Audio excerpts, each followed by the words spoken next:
नमस्कार. कसे आहेत सगळे मित्रांनो? जसं आपण पाहिलं की आता बऱ्याच जणांचा जो इन्स्ट्रीम ॲड असेल, ॲड्स ऑन रील असेल किंवा बोनसेस असेल, हे टूल निघून जाऊन त्यांना CMTच्या सेटअपसाठी इन्व्हाइट केलं गेलेलं आहे.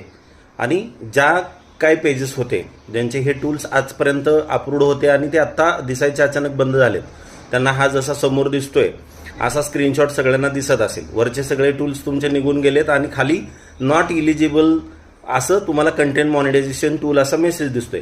जेव्हा तुम्ही त्याच्यावरती क्लिक कराल तेव्हा तिकडे तुम्हाला एक इंटरेस्टेडचा असा ऑप्शन दिसतोय आणि तुम्हाला सांगितलं जातं की तुम्हाला 31 ऑगस्टपर्यंत या प्रोग्रामसाठी जर तुम्ही इलिजिबल असाल तर तुम्हाला इन्व्हाइट केलं जाणार आहे. आणि जेव्हा तुम्ही इंटरेस्टेडवरती क्लिक कराल तर तिकडे एक तुम्हाला मेसेज दिसतोय आणि त्या मेसेजमध्ये तुम्हाला काय टाईप करायचं आहे हे आपण लवकरच तुम्हाला सविस्तर याच्यावरती एक व्हिडिओ बनवून सांगणार आहोत. तर मित्रांनो, जे तुमचं काही ओरिजिनल काम आहे ते तुम्ही करत राहा. CMTचा सेटअप तुम्हाला मिळणार आहे. आता जरी टूल गेले असतील तर काही काळजी करण्याचं कारण नाही, टूल्स मिळणार आहेत. जसं पहिलं आपल्याला काय क्रायटेरिया ठरवून दिला जात होता तसाच क्रायटेरिया आता CMTसाठी सुद्धा येणार आहे. फक्त त्याची डेट आहे 31 ऑगस्टपर्यंत हे सगळं होणार आहे. त्यामुळे लवकरच भेटू नवीन विषय, नवीन व्हिडिओ. तोपर्यंत जय महाराष्ट्र.